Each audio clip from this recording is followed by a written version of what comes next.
going forward.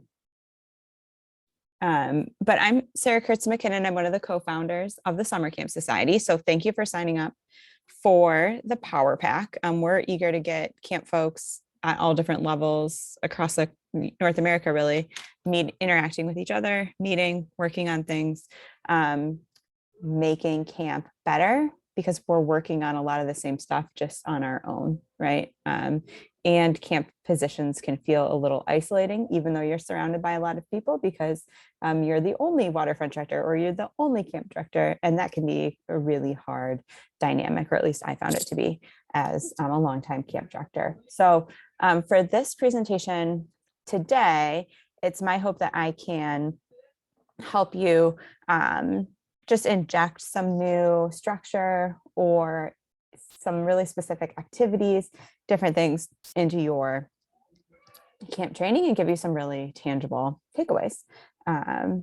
So we will get started. Oh, there's some nice little pictures of my first summer at Camp Lookout. That's a picture my dad took from the boat, because our camp was on an island, and he left me there and it worked out. It was fun. I'm in the red.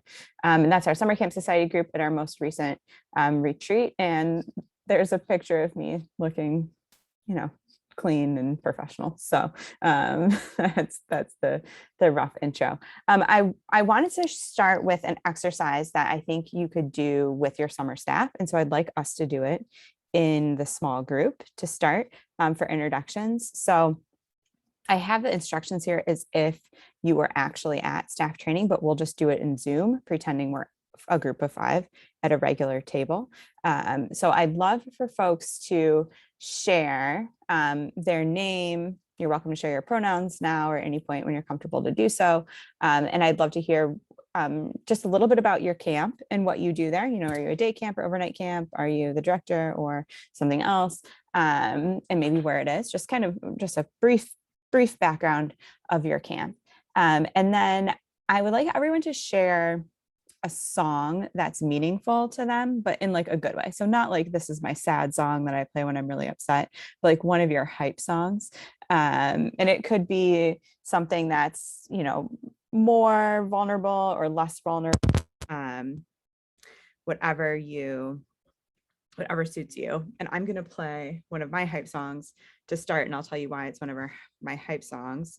So this song we played, I have a 3-year-old, and we played it one morning when we were making French toast. And so now it's the French toast song, and it's Good Day by Nappy Roots, and she knows all the words, and we have to play it whenever we eat French toast, which is like 3 times a week. So we like it. And she also can get Alexa to play it now, which is pretty amazing when Alexa starts to understand what a child is saying. So, and my background in camping is I was the director of an overnight meeting as YMCA camp in Northern Michigan. I worked there for 9 years. And then I spent 3 summers volunteering for part summer at a camp for the autism community, running a program of siblings who all had a sib with some sort of special diagnosis. So did that, and now I slowly focus on the Summer Camp Society. So that's me, and I usually go by Kurtz, and I use she, her pronouns. So would someone else be willing to do a little introduction and share a song like that? You could pull it up on YouTube or on your phone if you're willing. I know we're all strangers, unless some of you are from the same camp, so it's like kind of a big ask, but kind of put yourself in the first day of staff training shoes. I can go for Okay, it. Sunshine, thank you. I'm not going to play the song because I have classically conditioned my dog to understand that this is when dinner time happens, because time isn't real, so I have to have alarms, and I want them to be nice songs instead of sounds. Oh my gosh. But my name is Sunshine. I use she, her pronouns. The camp that I have worked at for a long time is Shiloh Quaker Camp, which is part of the Baltimore Yearly Meeting camps. There are 4 of them. The one I work at is it's in Stanardsville, Virginia, which is about half an hour north of Charlottesville. It's overnight. We do backpacking, rock climbing, canoeing, and occasionally service trips when we can organize them early enough in our schedule. And I love it a whole lot. I now work for BYM because the camp got me into the community, and I was like, oh yes, this is my vibe. And so the song that is both a very campy song and a very all year round song for me is All Star by Smash Mouth. And so I hear that play almost every day, 8 o'clock, if I manage to get home enough on time to do that. But there's also, my housemates are really into like mashups and mix CDs. And there's a guy who does a whole entire CD, like whole entire CDs that are based on like mashups with one song. And I think the CD is called like Mouth Moods, and it's Smash Mouth mixed with everything. And my housemates will play that, and my dog will think it's food time because it has just enough to cue that for him. I love that about your dog. It's amazing. Awesome. Welcome, Sunshine. I have you down as All Star by Smash Mouth as your hype song. All right. How about somebody else? Okay. Thanks. I'm Steve. I'm from Camp Frankenday, which is a very small residential camp in the middle of Massachusetts, up in the Northeast. We'll max out at like 120 kids. So co-ed, it's been around for over 120 years, so it's got a lot of history to it. And my position is the director, and it's pretty much me. I'm there.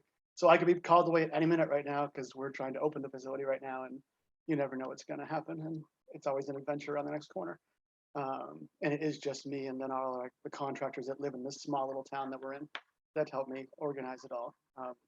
My hypes, I'm not a music person per se, but like you, Sarah, I have 3 kids. They're all getting older now. They're now 10, 13, and 16. But the song in my house when things get chaotic and we need to just like, okay, everybody time out. If you don't know it, it's called the Duck Song. It's about a duck that visits a lemonade stand and asks for grapes repeatedly. And there's multiple versions of this insane duck song. He goes to a store at one point. It's just a ridiculously dumb song. But my oldest, it was the one thing that would calm her down when she was younger. And it just became the song for all of our kids that we would play when they're having a spaz moment. And it's the Duck Song. And there's multiple versions of the Duck Song. But the Duck Song is our kind of song around the family of just, and I use it at camp too. When things are crazy, I'm like, nope, I'm just playing this right now. It's on my phone. I pop it on. I need 10 seconds to breathe before I consider what's going to happen next.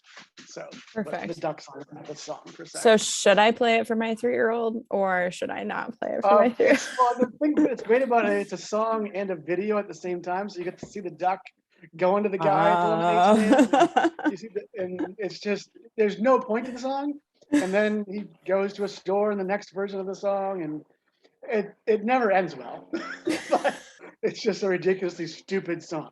But it just became the thing growing up with the 3 kids that we had. So It's perfect. it would be the song per se for us. I love that. Okay, would either of our 2 other guests like to go? Yeah, I can go ahead. Thanks, John. Yeah, my name's John. I'm with the Canadian Cancer Society's Camp Good Times, based in Vancouver, BC. We run summer camp programs and some year-round programming for youth and families that have been affected by childhood cancer.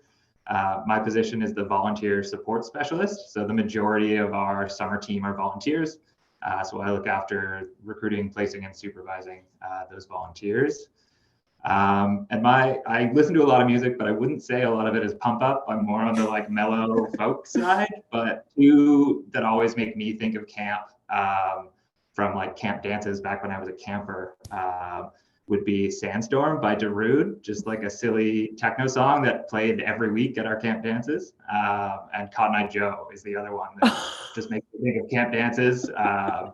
Yeah, those are the 2 that like. Such a camp dance song. Those are. Hilarious. Thank you, John. Okay, is it Nora? Yeah, so I will share now. I'm a representative for Eagle Island Camp, so our director couldn't make it, so I'm taking notes. Um, I'm Nora Malone. I use she, her pronouns, and I think my hype song would be when I was previously a counselor, I would wake up my campers with a refrain of "I'm alive, awake, alert, enthusiastic," very loud, clapping the whole 9 yards. And I just think that's a great hype song. I think there's just something about like just like waking up campers and like running around camp and being like, we're all gonna be morning people now, even though none of us are morning people. I just think it's fun. So yeah, so we're based in New York. We're in the Saranac Lake area, and it's Eagle Island Camp. So it's an Upper New York camp. Literally on an island. Mhm. Yeah, awesome. Okay, well, welcome. I know not everyone's like always ready to do, a little icebreaker when you come to a webinar. I learned this exercise from Maggie Mitchell from the Howell Nature Center. And the idea here is if you have your staff team do this in small groups, you end up with a few things. Number one, you learn interesting things. I've learned some very interesting things about this group just from that brief introduction. You kind of, it's a little tricky because you can ask them to play a song on their cell phone, but it's kind of showing like a proper boundary with a phone. Like a phone is a tool that is like, it's okay, we're adults, I trust you with this, let's use it to learn and to demonstrate something, not just like it's pure evil and you always have to have it away. So we're like kind of like demonstrating like respect. The folks can learn, connect with each other. There's a good spectrum of vulnerability that can exist. You can share something more vulnerable or less vulnerable depending. And then I always ask the staff to like write a list at the table of the songs and whose they are, and then I collect them, right? So if this is the first day of staff training, then I can make a playlist on Spotify or whatever with everyone's hype song. And if I know who's associated with what hype song, if it's like, I know that Nora's going to be presenting for the first time this morning and she's a little nervous about it, maybe I play her hype song at breakfast, right? And it's like a little nod to her, or it's just a playlist that you have going, right? You don't have to say a hype song. You could get, a song that's just meaningful or important to you. But I think this is just like a really nice example of a mixer that we can do in the beginning that has a little more meaning to it than like, what's your favorite ice cream flavor? But a little not as high stakes as like, share your deepest, darkest secrets. It's the first day of camp and now you have to like live with all these people for the next 3 months, right? Okay, so here's what we're going to do. I have just like 10 things I'm thinking about this year when it comes to staff training. So I'm going to kind of blast through them. Since it is a small group, I'm happy to take questions and comments from you at any point as well. And I'll also share these slides with you. Actually, let me see. Did I put that on there? Oh no, I used to have a QR code, but I took it off. I'm so sorry, but I'll just email y'all these slides when we're done. So if you want to reference them, you don't have to feel like you have to take a lot of notes. Okay, so the first piece, and if you've worked with me before, you've heard this before, but training really starts before the first day. A lot of y'all are getting a facility ready, you're still hiring, recruiting volunteers, that sort of thing. So I realize that this is extremely challenging and it's extremely important, right? So here's what this means to me. So I always talk about everything in a supervisory role is about a balance between responsibilities and relationships, right? Like we have to get the things done and we have to have a solid community. The lead up to summer, the responsibilities intensify, right? And when we get to camp, maybe they're the most intense. I would often get interrupted with my relationship building once staff training had started, right? Like I'd be trying to have lunch with the staff and like someone would come in and be like, Kurtz, like the grocer is here, which makes it sound like we're in like 1850s, but like the grocer is here with the cereal. And there'd like literally be the guy from down the road with his pickup truck filled with all the boxes of cereal we need for the next 3 months. And like 20 minutes are gone and I've missed lunch. I'm dealing with the cereal, right? So thinking about, can I get a jump on relationships before camp starts helps me make sure it doesn't fall by the wayside when something goes awry it's staff training and I can't focus on it as much as I want.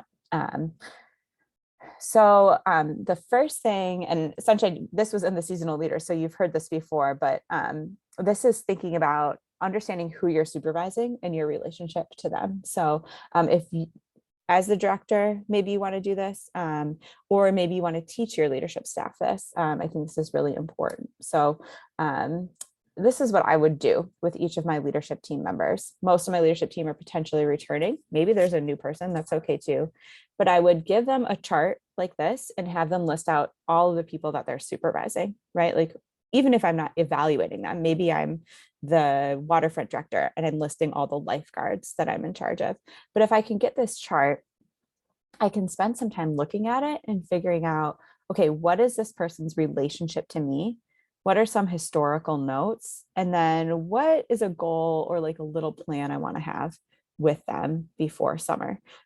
So can we get our staff to start thinking about, like, we're not working at some program where everyone's brand new and there's no baggage. Like, we've got people coming in, you have people coming in who were your campers or who were your, who might be related to you or your roommate, in some cases of head counselors and that sort of thing. So if we can kind of be really deliberate about thinking about what pre-existing relationships exist and how we want to get ahead of that, I think that's essential coming to staff training, right? Because we don't want to have an awkward room on staff training, right? Like, if let's see, Knox is really jealous that he's not in a leadership role and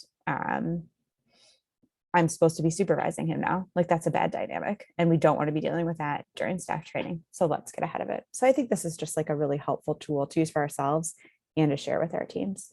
Questions about this tool? Okay. I also think a lot of the relationship building stuff like gets away from us this time of year. I am really impressed you all are even here. I think a lot of folks were like, "Ooh, I'll just catch up on the recording when I can." It's really hard to find a few minutes of time to work on relationship building things, because even though they're really important, they're not as urgent as the 300 boxes of cereal that have currently landed on your loading dock, right? But is 5 minutes a day for the next month or until campers arrive, a month roughly, I'm guessing, until campers arrive, something that you could do? Could you make it a habit? Could you put it into your routine so that every day when you finish eating your lunch, you spend 5 minutes on a personalized reach out to a staff or a little relationship building with the staff?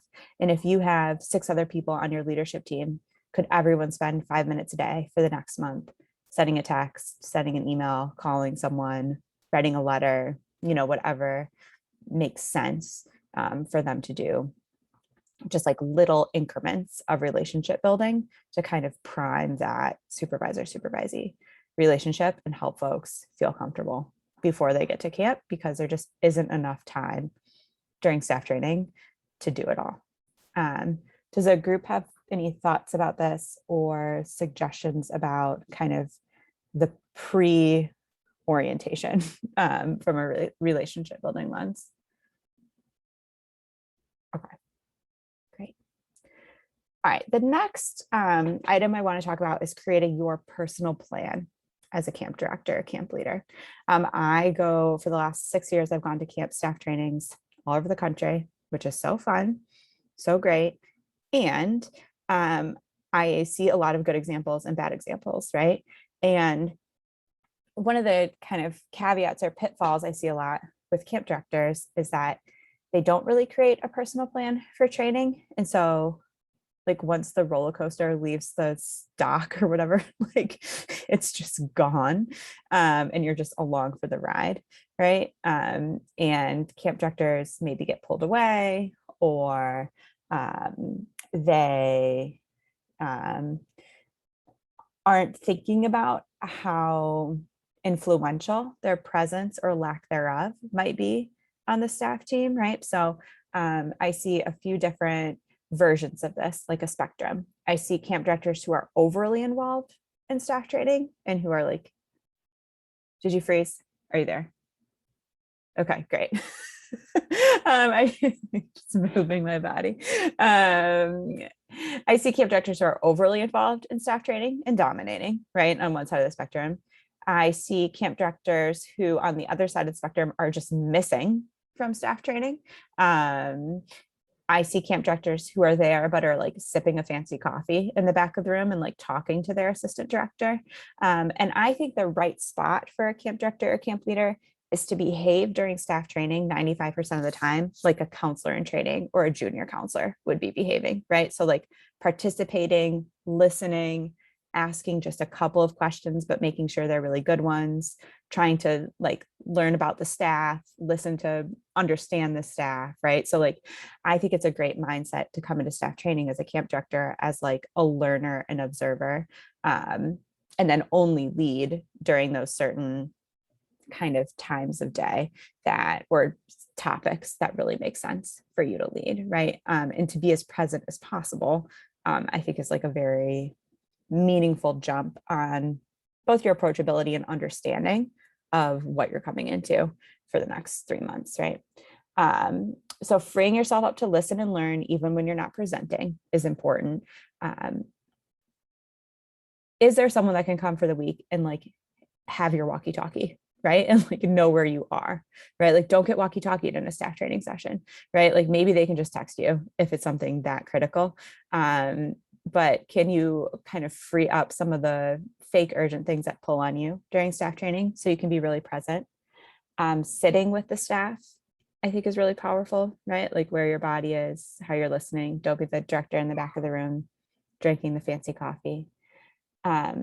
Making time to kind of track your interactions is also a really valuable tool starting during staff training for you. So I learned this from Scott Arzal and I use it all the time. But if I have a roster of all of my staff, right, at the end of the day, can I make some marks? This is like a confidential document, right? Like don't like leave it on the table in the staff lounge or something, burn it at the end of the day.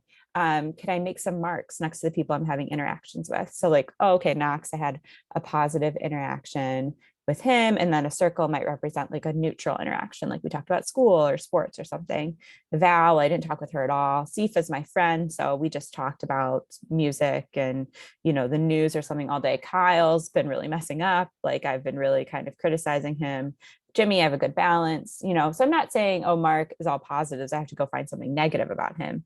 But this does tell me some things, like maybe I need to have some professional interactions with Sifa. Maybe Val's kind of someone in the middle who I've been ignoring. I need to spend some time with her. Maybe I need to do some repair, restoration with Kyle because I've really been negative toward him or we're having some conflict. Or maybe I need to make sure someone else on the leadership team's making a positive connection with Kyle because we're not a great match, right? But using this tool for yourself as a camp director and then teaching it to your staff leadership team, I think is really powerful so staff don't slip through the cracks, right? Like what's something that might happen with Val in like 3 weeks if her marks continue to go like this? Any ideas?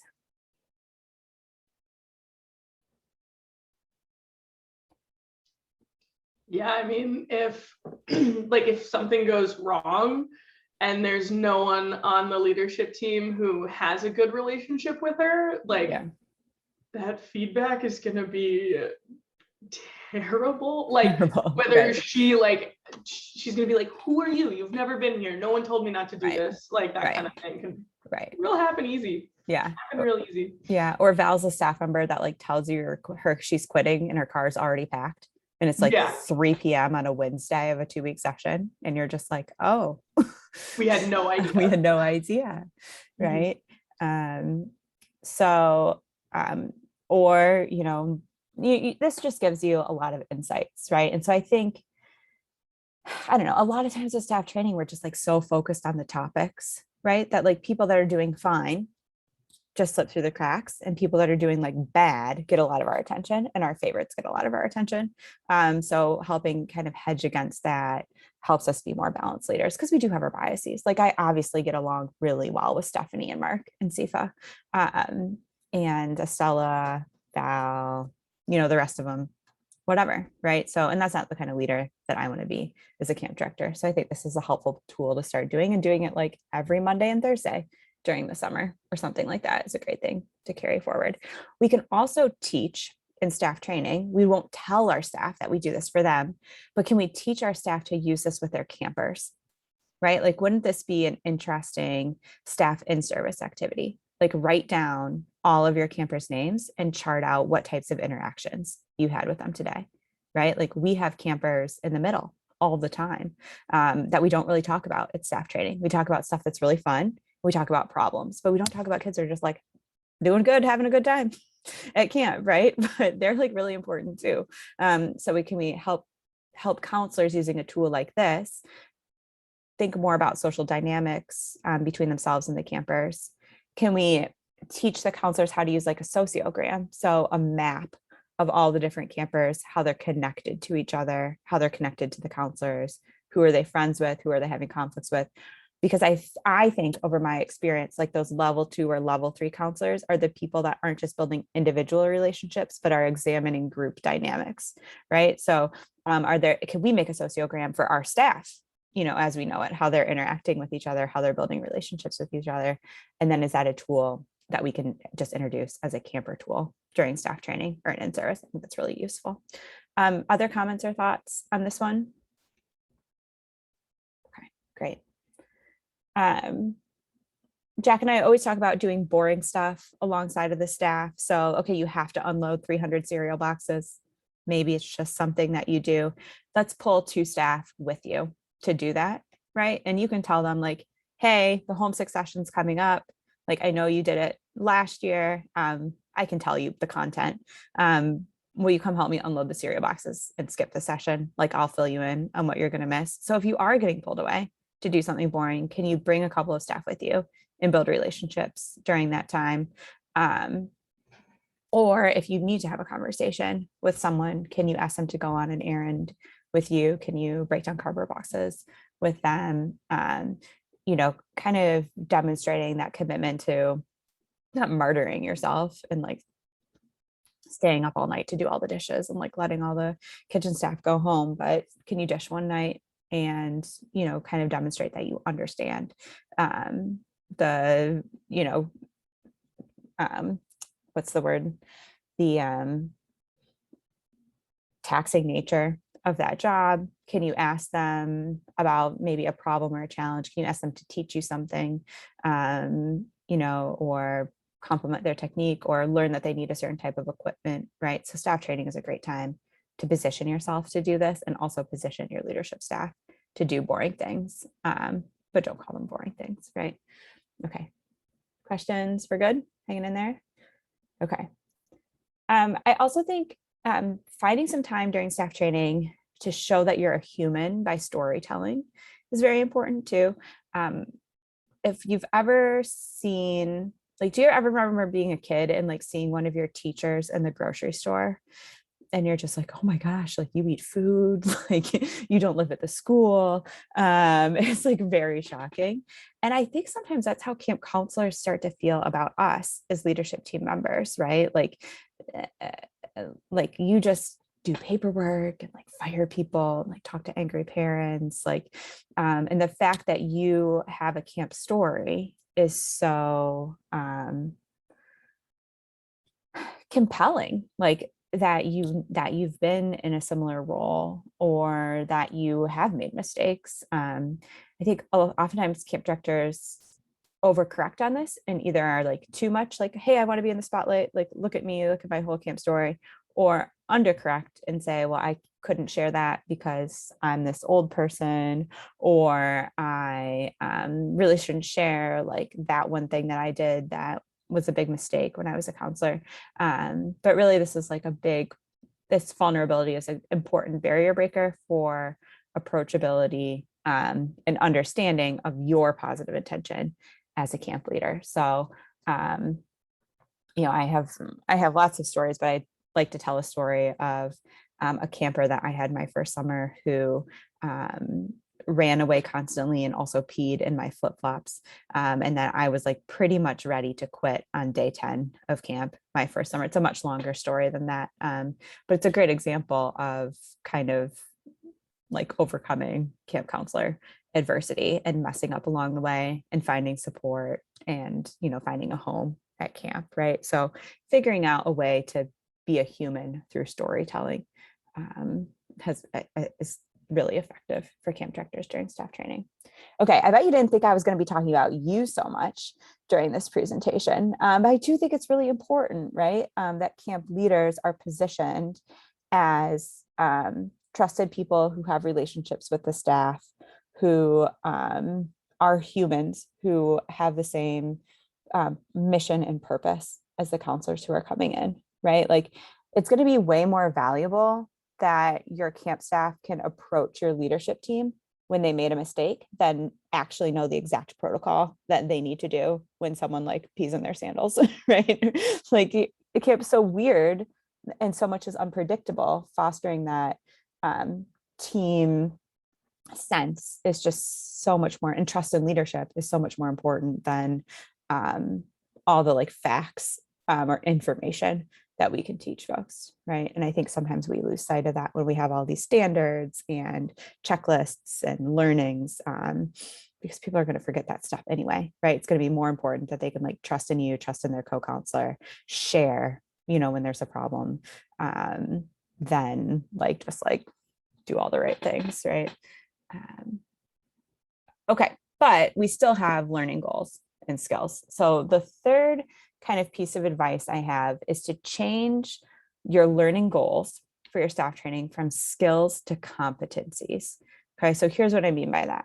The old skill might be rainy day games, right? Like, oh, we need to teach people what to do on a rainy day. Like, have you ever been to a camp orientation where there's like 45 minutes set aside to talk about rainy day games or activities, right? We might still have that. That's fine. Like, yeah, people have questions, but wouldn't it be better to make sure our staff develop the competency of creative thinking and then apply that to rainy day games, right? As an example or an application of creative thinking. Or maybe our new competency is empathy and compassion, and our old skill was homesickness response, right? So empathy and compassion is going to take us so much further because no one's like homesick in a silo. Like, I'm simply homesick, right? Like, I mean, maybe I was a homesick 8th grader, which is very embarrassing. But the homesickness response isn't really going to help someone with a homesick 8th grader because it's really for a 3rd grader or a 4th grader, right? But developing that empathy and compassion and then applying it to the homesick 3rd grader or 8th grader or whatever is so much more valuable than like knowing the homesickness protocol.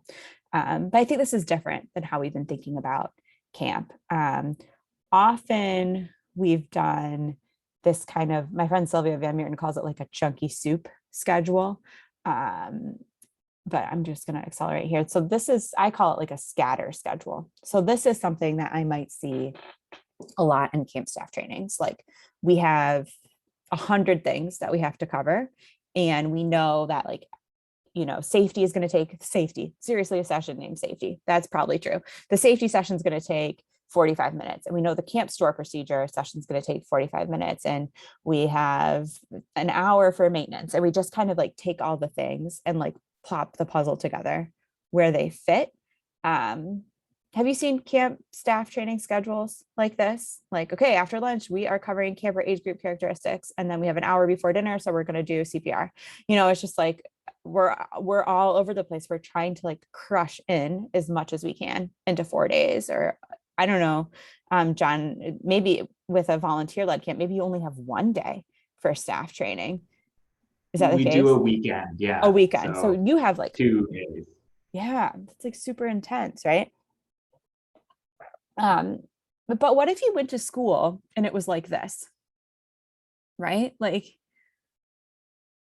would you be able to take a test on anything that you learned at the end? Would you be able to summarize anything that you learned, right? It was just like, oh yeah, we talked about that.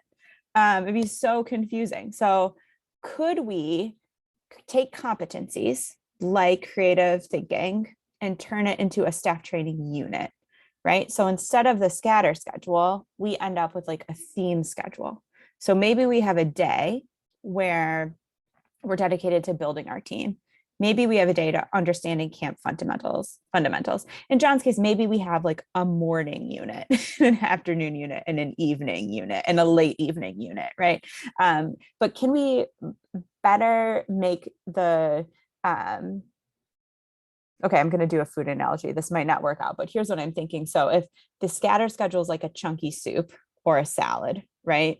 We want to make this more like courses in a meal, right? So it all makes sense and it's all in like the right order. So this is just a very basic example, but if we have building our team, what is camp, and all about the kids, so we're laying our foundations, then we can move into responding to challenges, right? Because we need to talk about age group characteristics before we talk about the homesickness in a scenario, right? Like there's some building and sequence that needs to occur. So I think we can be smarter about how we set up our days. And I think we can be better at conclusions and endings as well. So I gave a version of this presentation at the ACA Winnecoda conference in Wisconsin a month or so ago. And one of the staff members from Camp Foley YMCA raised his hand and said he works in education. And one of the things that they're teaching kids to do is at the end of the unit, use a phrase like, I can do this. So wouldn't it be interesting at the end of, unit 3, all about the kids, if we asked our staff to write down some I can statements, like after today's sessions, what can you do?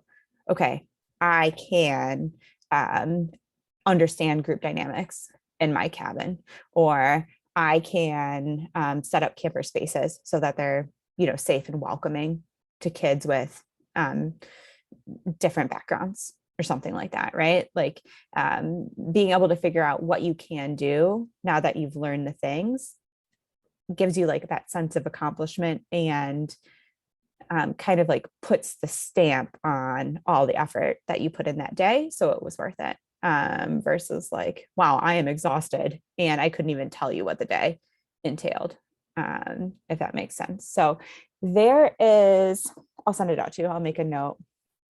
My sister is a professional facilitator, which is hilarious that that's how our family is kind of shaking out.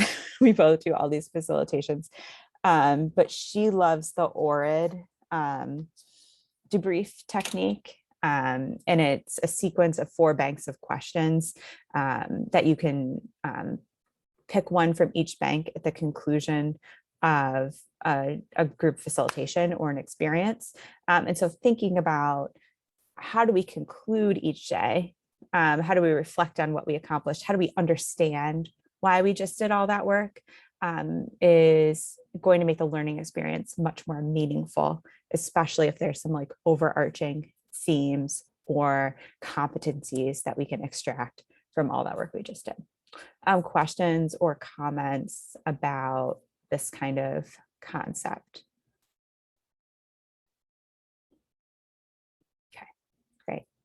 Okay, so the next point here is to make the first day all about connection. A lot of us are doing this, right? And we have like team building and things sprinkled throughout camp. Good. Also, side tip, I never have my staff do team building activities. They're just always maintenance related activities.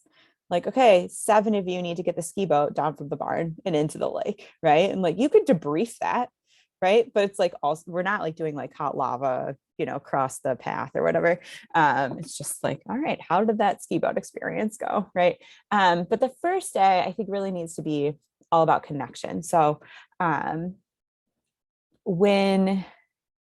so Google did this study about, and I'll write that on my list too, to send y'all,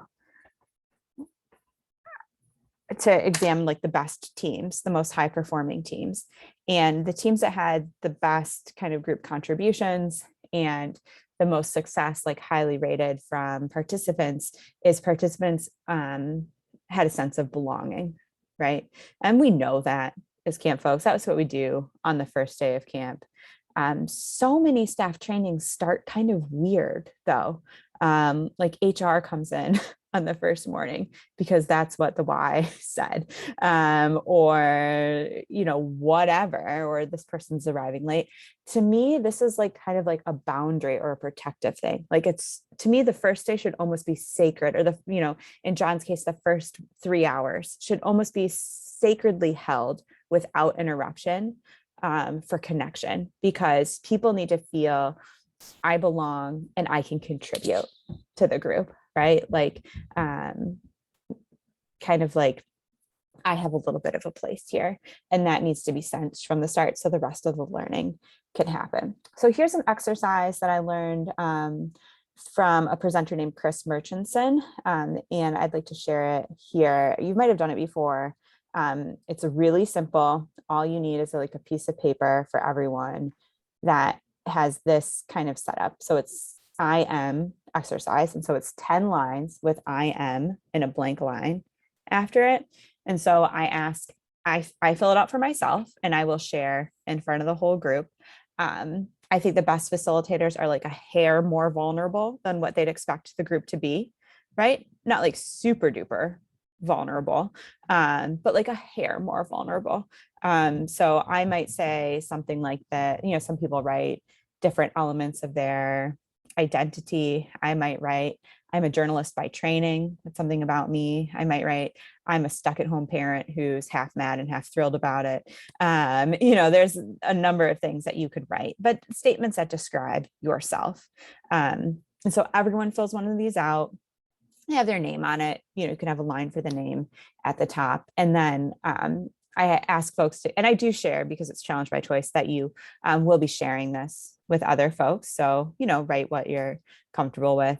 And then I ask folks to get in concentric circles. And so the outside and the inside partners face each other. And they have a chance to read their I am statement to the other person. And the other person reads theirs back to them. And then you give them a prompt like, hey, what's something that surprised you about the other person's I am statement? You know, just simple icebreaker questions. And then they get to share in a partner basis. And then you have one of the circles rotate a few times. So everyone gets to share like 2 or 3 I am statements with a different partner. And then you can hang these up in like your dining hall or another place that people will see them. So it's a great kind of like conversation starter, or something to do if you're feeling awkward, right? You can just like walk over and read the I am statements. And then, you know, some things that you can talk with people about, and then you can save them as the camp director. If, you know, it's like, okay, like I have ignored Val, I'm going to try to connect with her tomorrow. Like, you know, 5 days later, let me read her I am statement and see what we've got, or see what might be a good opening, that sort of thing. So this is like a really easy tool. And then it's something we can use with our campers too. So almost anything we do with staff training, part of the debrief to me is what do we learn about each other? Why was it important that we did this? How can you apply this or even use this activity with your campers, right? Like, could 8-year-olds do this activity? I think it'd be hilarious and awesome. And like, you'd probably learn some stuff. I think it's much better than like, all right, tell me about your family, right? Because this is so open that if you don't want to talk about your family, and a lot of 8-year-olds maybe don't want to talk about their family, maybe their family is like a hard thing right now, right? Like they can talk about whatever they want, you know? So when I'm considering what activity to put into staff training, I always want to make sure that I don't just know that they can use it with their kids, but we can talk about and really emphasize the fact that they can use it with their kids and how. Okay, questions or comments about this exercise? No, Sarah, but I do have a question in general. Yes. What if your first day is 2 days? Meaning half of my staff isn't from America, so they arrive ahead of time. Yeah. And then the domestics arrive another day. And we spend intentionally time relationship building with the international staff when they first get there. Yeah. And when they all are together, the same thing. Yeah. Is there anything specific we should avoid, think about, not do on either day? But our first day is 2 days. So it's a little bit. Why do you do it like that? We stagger them in because the first day they're all flying in, they're exhausted. Yeah. So that it's a sleepy. It's like we get them to camp, we feed them food, we put them to bed. Yes. The next day, we don't want them overwhelmed with all the domestics that know everybody and know each other, and just that the hidden curriculum of you can cry, you can hug, you can like all that stuff that could like throw them off kilter. Yeah. We like to have that a day away. So like, we do Sunday arrival, Monday. Plus we bring them to Walmart on that Monday to get them for God's sake. Yeah. It's what didn't you bring? Let's bring you to Walmart and get it. Like Yeah. Americanize them a little bit. Yeah. But we intentionally separate the two. Walmart. Yeah, wait, Best- Walmart. Best introductory experience. United States. But Um, we intentionally yeah. do it, but it's 2 different days for us. So, Yeah, I see that. And I think I like where you're going. I feel like, so we want to instill a sense of belonging, Yeah. right? And part of belonging is making sure my basic needs are met. So on that first day, and I imagine this happens already, are there a few people that can be bridges between the international staff and the domestic staff who can be there as like greeters, caregivers, getting people settled in? And that first day is all about, you recovering from your journey, you eating some extra good food, maybe getting some supplies that you need.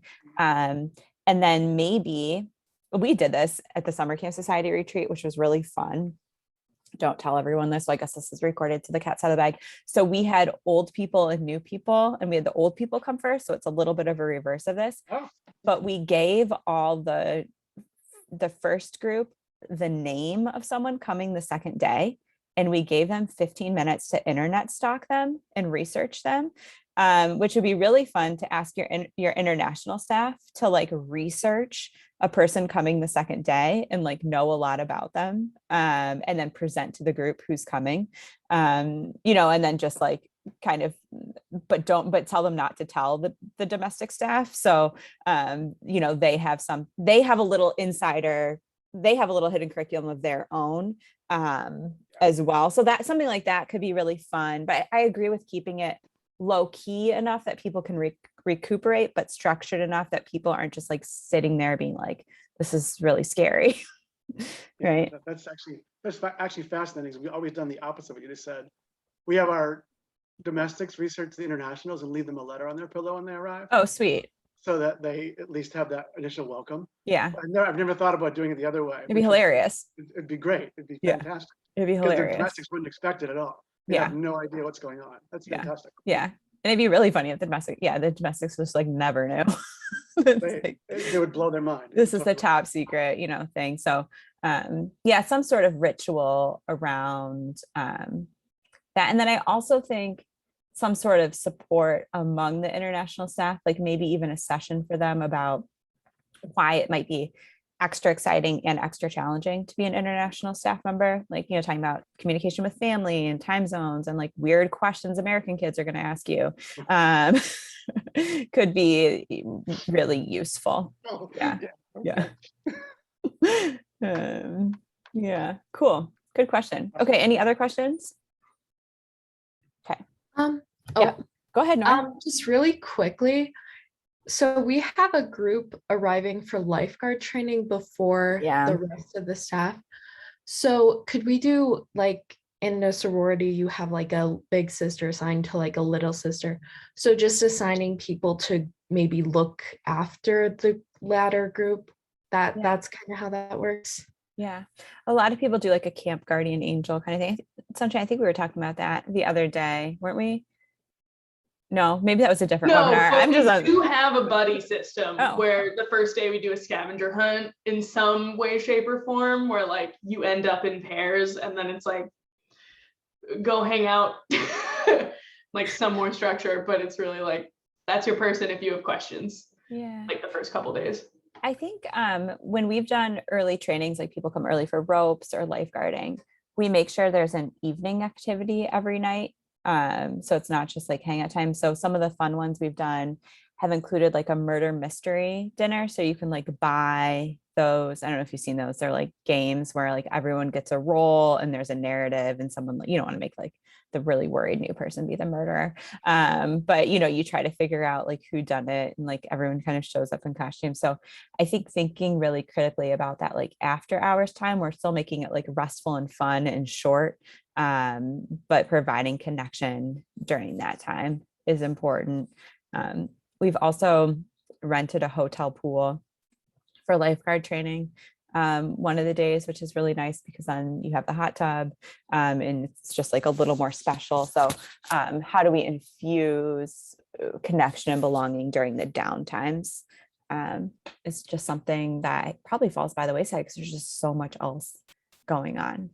Yeah, good question. Okay, thank you. Yeah. Any other like great, easy connection things that the group would like to share with each other?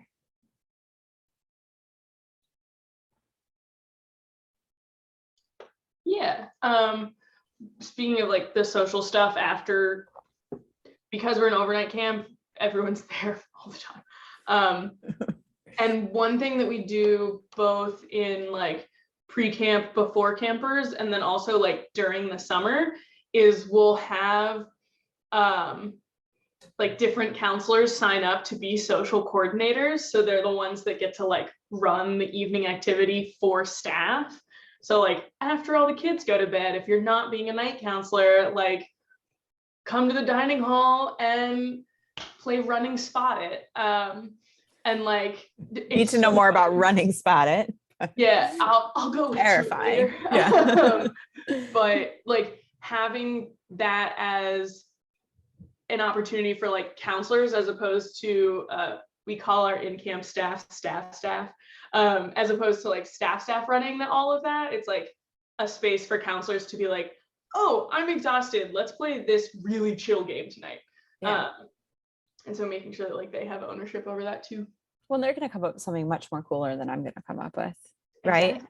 And even if it's not Yeah. cooler, the fact that it's coming from them and not the boss, it is more of a social coordinator than like a mandated work activity, right? Like, Exactly. and people are very protective now of their personal time, right? And some of these kind of like social events or connection events can actually backfire because people feel like they're another obligation, right? So to kind of co-create them or provide space or budget or supplies for staff to create them, it just is much more compelling than like, oh, my boss said I had to like go eat cookies tonight and like meet people, when I really just want to like lay at my bed on my phone and like not talk to anyone, which, and maybe that's okay too, right? Like knowing that not everyone's going to connect in the same way that I'm going to connect was definitely like a growth experience for me. Okay. All right. So self-care, when we talk about camp staff right now, everyone's like really concerned about mental health. Everyone's concerned about self-care. And there's two things, maybe these are hot takes, I don't know. Here's two things I think about self-care. Number one, I think self-care has to be woven into everything that we do, right? It's not just like, oh, it's been really bad, I need 45 minutes and now I'm like a whole person again, right? So like that's a misnomer. And then the other misnomer is that like you do have to be self-aware, right? And self-understanding, but you shouldn't be solely responsible for yourself because we're in a community. And that I think is the more powerful thing about camp, because we're not isolated. Like we're social creatures. We're part of a greater network. You're not supposed to just take care of yourself and like ignore the other person, right?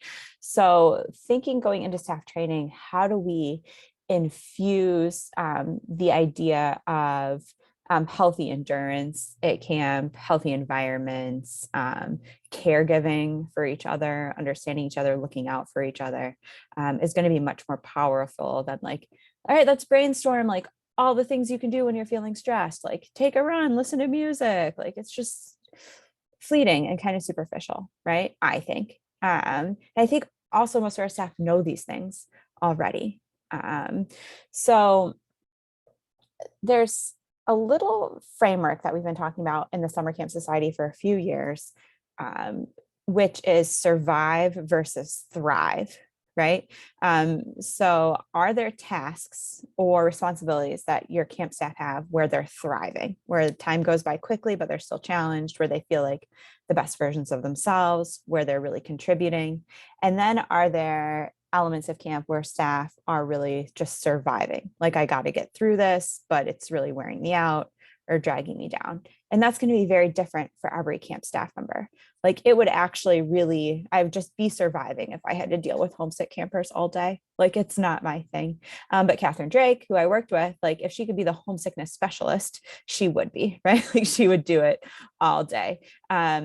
So helping staff, especially our returners, and then people maybe a few days into camp, really start to decipher when they're thriving and when they're just surviving, and shifting responsibilities potentially as such, or like learning where people might anticipate thriving or surviving can really help us understand self-care. There's a third category of activities, which we would call reviving activities. So that's how Nelson Strickland, one of our faculty members, helped us start thinking about this third category. These are activities that we might do that still further the mission of camp, but they're activities where we can kind of like replenish our mood or our energy. So for me, a reviving activity, and this is because we're all unique people, some of you might be horrified by this, but I love making like paper plate awards, right? Like it would be if a cabin counselor was like, Kurtz, I need you to make 20 paper plate awards for me tomorrow and decorate them. Here's the list. That would be regeneration for me. I would love it. And for that person, that might be a survival kind of technique or like a survival task. So if we can start talking about like how everyone has different strengths and interests, and your trash is my treasure, and like start to have conversations with our co-counselors, with our unit leaders, and understand like not everybody has to do every single thing for camp to be successful, right? Like a perfect team is made up of imperfect people who fit together to make, one whole. And kind of take away the shame around like you're bad at paper plate awards, or you actually don't really like talking with upset kids. It makes the job much more manageable because now I know, well, Nora really likes talking with upset kids and hates paper plate awards. So we're just going to have like a little bit of a teamwork agreement here.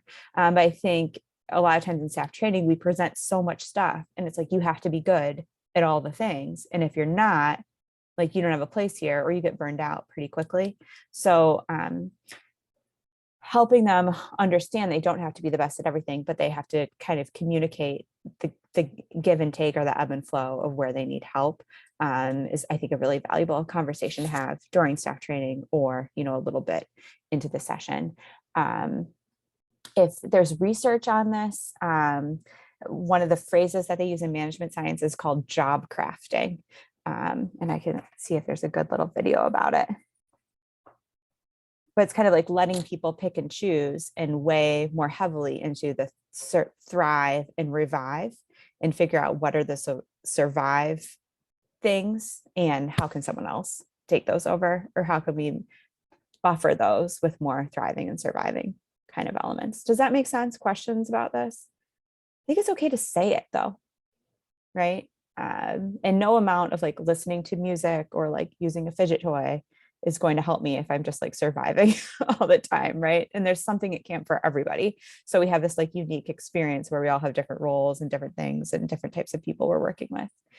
Maybe a revive activity is usually just a survive thing, but it becomes a revive thing because I get to do it with my best friend. Right? Like I hate breaking down cardboard boxes, but it's suddenly more fun when Molly's there. Right? So there's a lot of different ways to think about how do we move things, or how do we move percentages of our time from survive to thrive or revive. It's like a tongue twister. Maybe we shouldn't have set it up like that, but try to be cute. I think I said it all right. Okay, questions? Yeah, good. Okay. The flourishing triangle is another kind of something from academic management science research. James Dutton, who's one of my professors at the University of Michigan, came up with this. I think it's really helpful for us as camp leaders. Jane says that in order to thrive in a work environment, you want to consider three factors. Folks should be having positive emotions in the workplace. People should make positive connections with others in the workplace, and people should understand their positive meaning in the workplace, or with their work tasks, right? At camp, these are really easy, right? Like one of the reasons people feel their best selves working at camp is because they have positive emotions, positive connections, and positive meaning. And when we see someone floundering at camp, we can refer to the flourishing triangle and maybe see if there's an element of it that's a little less for them, right? They have positive meaning, they have positive emotions with the kids, but maybe they're lacking positive connections because they're the only new lifeguard this year or what have you. I think this is an interesting tool to bring up during staff training and build some sessions around if we're talking about self-care. to help folks understand that connections, meaning, and emotions are kind of like the mix that helps you thrive in whatever it is you're doing, and having them think of ways that they can amplify or enhance each other's positive meaning, connections, and emotions at work, like with your co-counselor or within your unit, and really kind of plan for that. Like Sunshine, your staff are doing tripping a lot too. So you're not there with them all the time. So they need a few things that they can latch onto to problem solve if things aren't like going well on the trail. Like, we know we really need to like return to meaning here, or we need to just have fun. We need to increase the positive emotions in the group because it's been raining for 3 days, so thinking about, are there some kind of catchy tools like this that we could lean on to help when we're off as a group, or we feel like we need self-care, but helps us support each other instead of just being so self-reliant. Okay, questions or comments about this?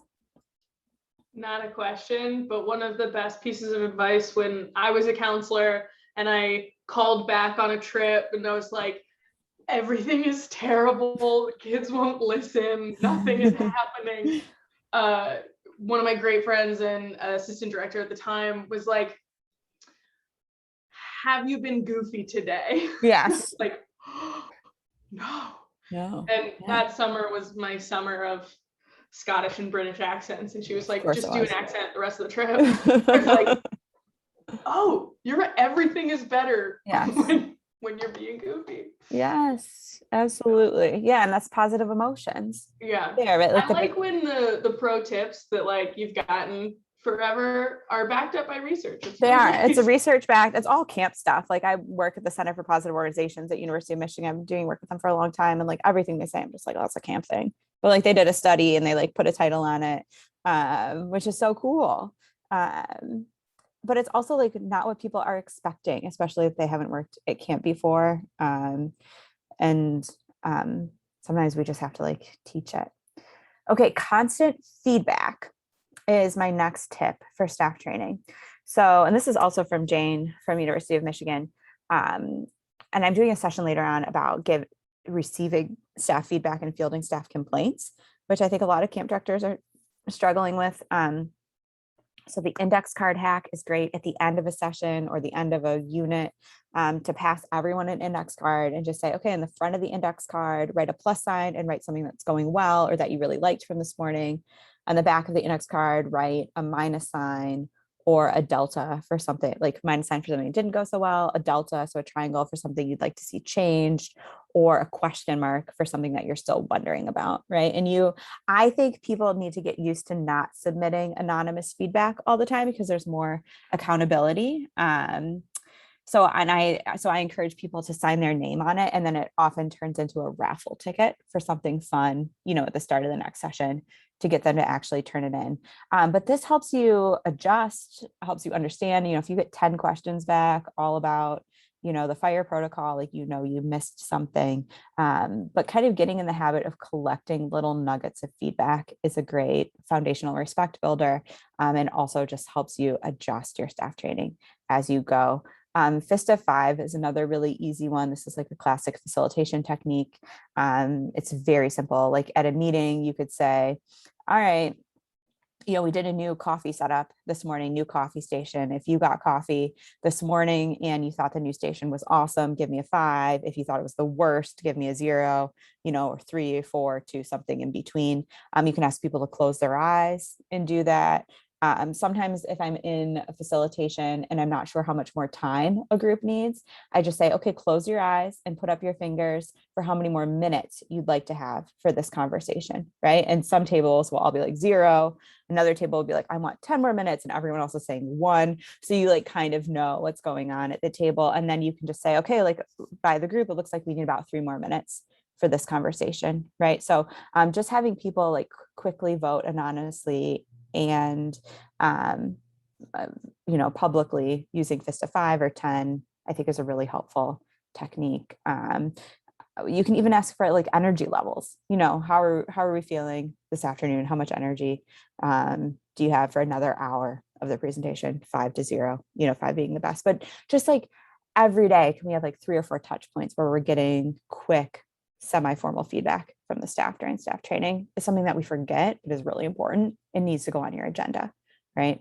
My friend Anna Hopkins, who's the director at Friends Camp, a Quaker camp in Maine, has cultivated something at her camp, which I love, which she calls a culture of one possible solution. So something she teaches during staff training is, if you're coming with a complaint or a problem, great, thank you. And whenever you do that, you need to come with one possible solution. It's okay if it's an imperfect solution, or you'd like to talk through it, or you think there's a better one. We're happy to take all the suggestions that you have, but you need to come with one possible solution as well. And I love starting this during staff training. One of the issues I hear a lot from camp directors lately is that staff aren't as much of like self-starters as they would like, or like self-problem solvers, like want to express their displeasure with something, but might not understand the inner workings of camp, or might not come to leadership with suggestions. And then leaders get really bogged down trying to fix everything without a lot of guidance. So I like the idea of like a 1-pager, a half-pager survey that staff can fill out like after a session, like what's something that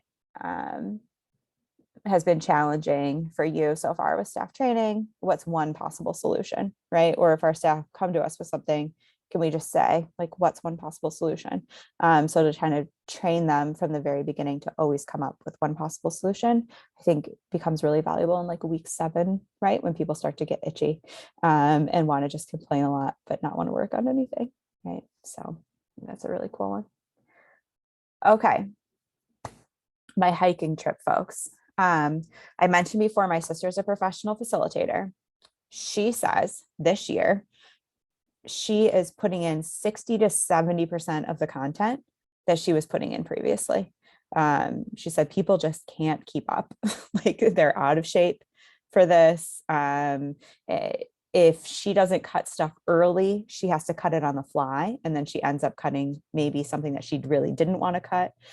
So I think you need to take your normal staff training schedule and cut it in half, just like you would on a hiking trip, and then cut it in half again. You can always add stuff back in or talk more, but it's much better to have more flexibility and more time.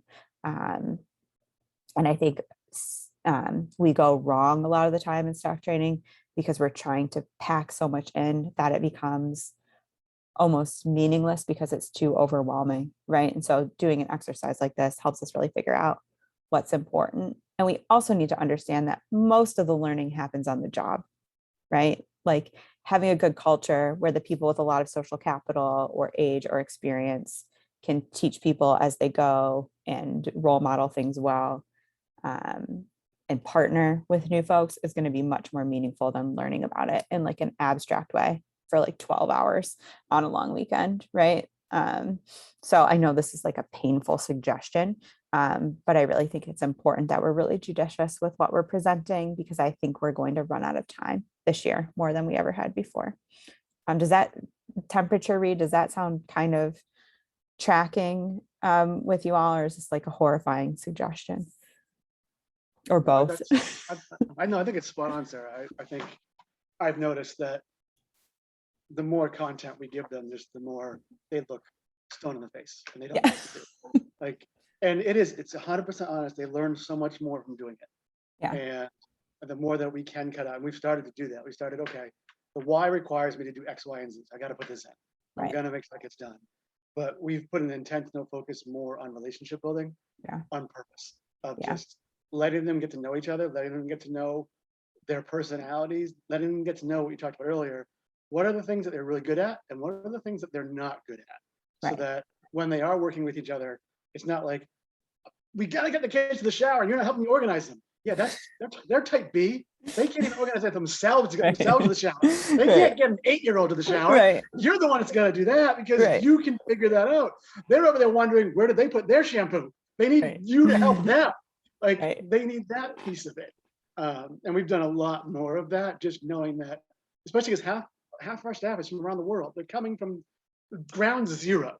And the more we give them, the more overwhelmed they get. Yeah, It's just, absolutely. we found that the relationship piece has just become so much more important. Yeah, and you just don't have any context for it. So you like have to feel safe when you're doing it and like have guides while you're doing it, as opposed to being like, oh yes, I remember it on Wednesday afternoon at 2:30. Like we discussed this. Like let me institute the protocol for campers fighting. Like it's not gonna happen. It's not If gonna I were happen. to ask like that. anyone in the middle of the summer to tell me what our child abuse prevention policies are, none of them, even my 10-year counselors can't tell me, here are the 10 things the Y says about child abuse prevention. Like they can't. Yeah.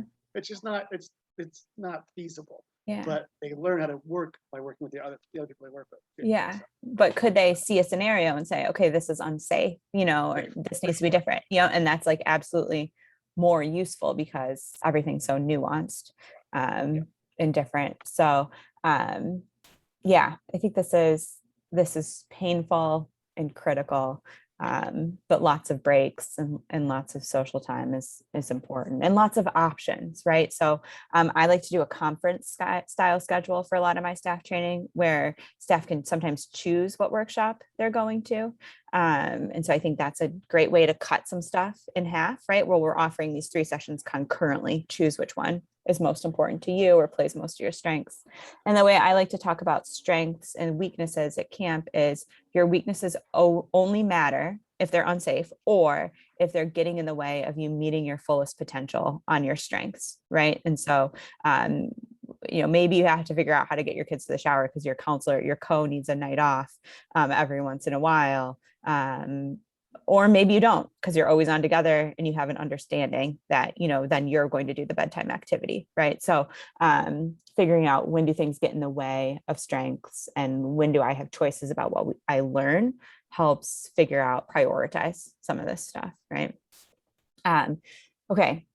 DIJ, Jedi, however you want to say it, in everything, right? So a lot of the times in the past, like, 2008, one of my first years leading staff training, it was like we had like an hour-long diversity session.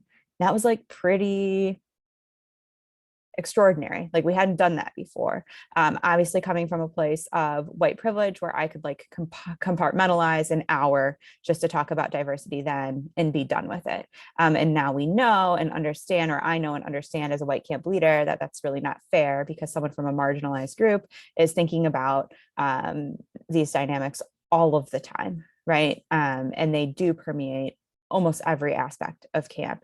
So instead of having simply a standalone session, can we look at every unit that we're doing or every lesson that we're leading and think about how do we infuse DIJ reflections, lessons, conversation into almost every element of camp, because it is in every element of camp, and it's not fair or right to give it just an hour. So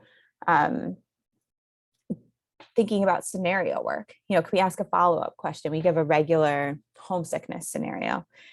Can we give a part 2 of that scenario and say, how does your response change if you're a white counselor and this is a Black camper and all of the other campers in the cabin are white, right? Like, and the Black camper is the one who is homesick, right? So, if we think about so much of the time, our scenarios are just white as the default, right? Or we just don't give any identity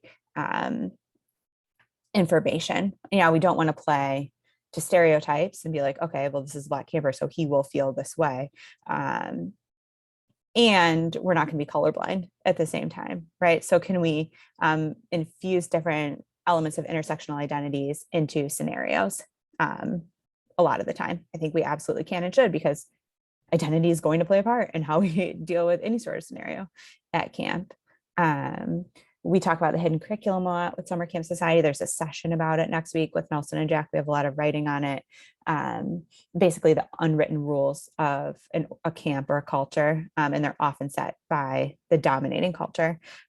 So when we think about the hidden curriculum or the dominant culture in a group, we either need to think about parts of the hidden curriculum we need to illuminate or teach to people so they understand and they can have a sense of belonging, or parts of the hidden curriculum that we need to change because they represent or enforce an unfair or unjust power dynamic, right? So if we're talking about, protocols around using the bathhouse, we can have a discussion around the hidden curriculum. We can have a discussion around maybe changing some of the structure about how we use the bathhouse. So a camper with like locked hair, might need a different amount of time or a different set of supplies than a camper who has hair like mine, right? But since I've been in charge of people like me, I've been in charge for a long time, everything has been based off of this type of hair, right? So that's a great conversation we can have in the bathhouse about DEIJ, right? And so thinking about how do we just infuse these like micro conversations constantly is going to be more powerful than just like having the standalone session. I also love the question after almost any activity or game that we play, how would we adapt this activity to be more inclusive, right? And just like taking feedback from the group. Or, hey, say you have a camper in your group who has X, Y, or Z like consideration, like how would you change this activity around? Or what could I have done as a presenter to make this activity more accessible to a broader spectrum of people, right? And like just taking that feedback from the group can be really powerful. Okay, comments or thoughts on this? Okay, great. We talked about how people are going to learn on the job, right? Doctors and lawyers learn through cases, which is kind of like the closest you can get to doing the job before you're actually authorized to do it on your own, right? And so if we think about camp counselors as kind of like miniature doctors or lawyers, using casework is a really important way for them to practice their skills in like a low stakes environment. So I've included for you here one of my favorite cases that I wrote. It's a crisis challenge. It's called Camp Kiko.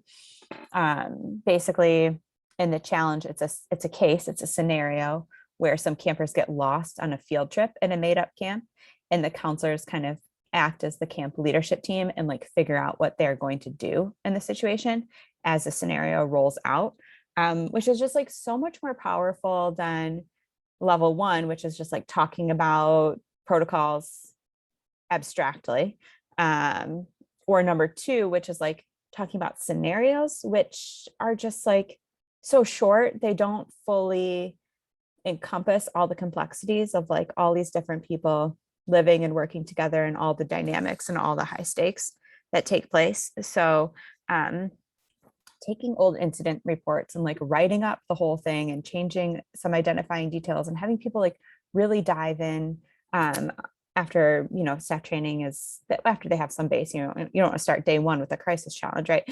But, having them kind of learn from some true stories or cases like a doctor or lawyer would is kind of the closest thing that I think you can get to the real thing before it actually happens. And then also on this resources page, I have core stories, which is my favorite deep bonding experience for small groups of staff. That's like a great like day 3 or 4 kind of exercise. Highly recommend it. And then I have 3 kind of very easy off the shelf tools. One is an activity about relating to parents. One is of my list of favorite icebreaker questions. And the one is an off the shelf activity about coworker confrontations. So how do we help, co-counselors kind of approach each other if they've got a problem? Because I think that's where some of the tension spread. So we're trying to put more resources like this out for Summer Camp Society because we don't think that there's very many out there at all. And everyone's just like writing their own activities from scratch or using stuff that's like pretty darn old. And so we're trying to get more resources on the shelves so you don't have to write everything for yourself. You can just adapt them. Okay. Are there any questions, thoughts, concerns, things that you're going to take away and try? Love to hear kind of a couple of final comments from the group, and then we'll conclude. Anything still on your mind? Thanks for sticking with me the whole time.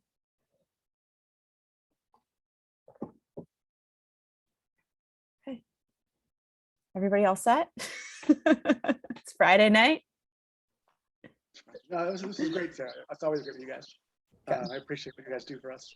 Yeah. And the big takeaway for me was that culture of the one possible solution. Yes. That's just an amazing concept, just to bring to that surface level staff person of, Yes. because it's you're managing issues all day long, and they're always looking to you to answer it for them. And Right. that's just a great concept to Right. teach and educate them, to help them kind of learn through the process themselves too. I love Absolutely. that sharing today. Good. And I love teaching that idea to leadership team members as well, right? Like when you write it up, tell me your first, when you come to me with like a level 4 camper problem, tell me what you think you're going to do. And let's go from there as a starting point, right? Or a culture of like one possible plan. Cool. Great. Well, Anna's a genius. So track her down, get more from her. But I hope that one takes off. I hope a lot of camp directors start thinking about that one more. Okay, great. Well, I will stop the